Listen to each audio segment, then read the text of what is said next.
The war in Ukraine rages on. Amidst the chaos of a recent battle in Kursk, a chilling discovery sent shockwaves through the international community. The bodies of soldiers littered the battlefield, their uniforms bearing an unfamiliar flag, the flag of North Korea. These were not Ukrainian or Russian soldiers but soldiers from a nation thousands of miles away, fighting and dying in a war that seemed to have no connection to their own. The presence of North Korean soldiers in Ukraine, once a rumor whispered in hushed tones, was now an undeniable reality. The discovery of their bodies, some bearing wounds that pointed to a desperate last stand, painted a grim picture of their plight. The world watched in disbelief as images emerged from the battlefield, showing the lifeless eyes of young men who had met their end far from home. Among the fallen, one soldier's death stood out. He lay clutching a grenade, its pin pulled, his body torn apart by the explosion. Ukrainian officials claimed he had chosen to end his own life rather than face capture. This act of self-destruction, while shocking, provided a glimpse into the mindset of these soldiers and the extreme measures they were willing to take. The discovery of North Korean soldiers in Ukraine sent ripples of unease across the globe. It raised questions about the extent of North Korea's involvement in the conflict, their motivations, and the implications for global security. The world held its breath, wondering what this meant for the future of the war and the fragile peace that held the world together. The grenade-clutching soldier of Kursk was not an isolated incident.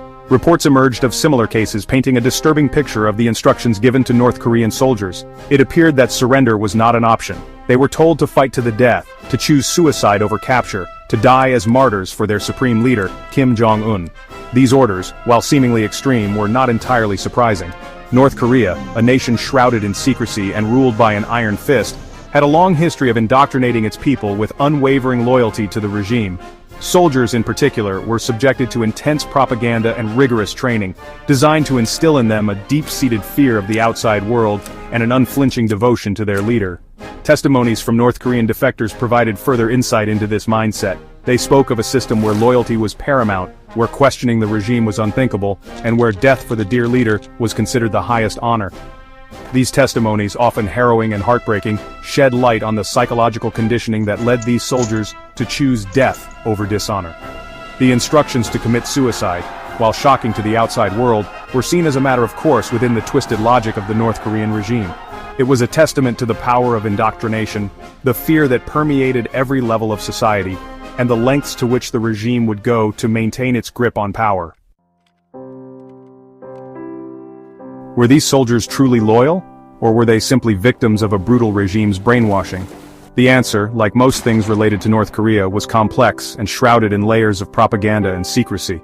Defectors often spoke of the intense indoctrination they underwent, the constant barrage of propaganda that shaped their worldview from a young age. From childhood, North Koreans were taught to revere their leaders as godlike figures, infallible and deserving of absolute obedience.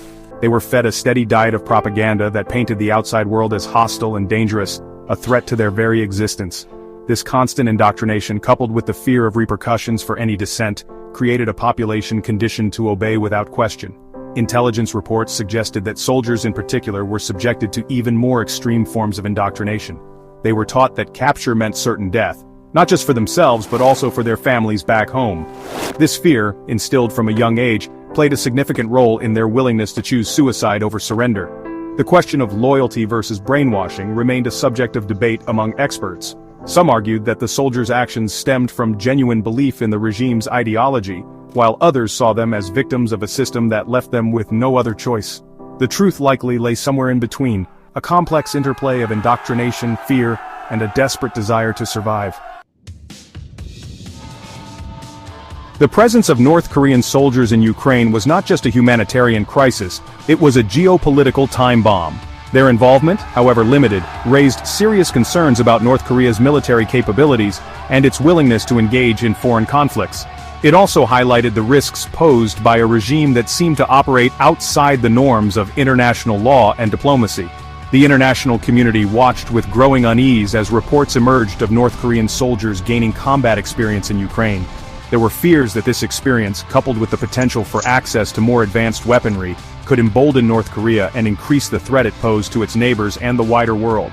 The situation in Ukraine served as a stark reminder of the dangers posed by isolated authoritarian regimes with a history of military aggression.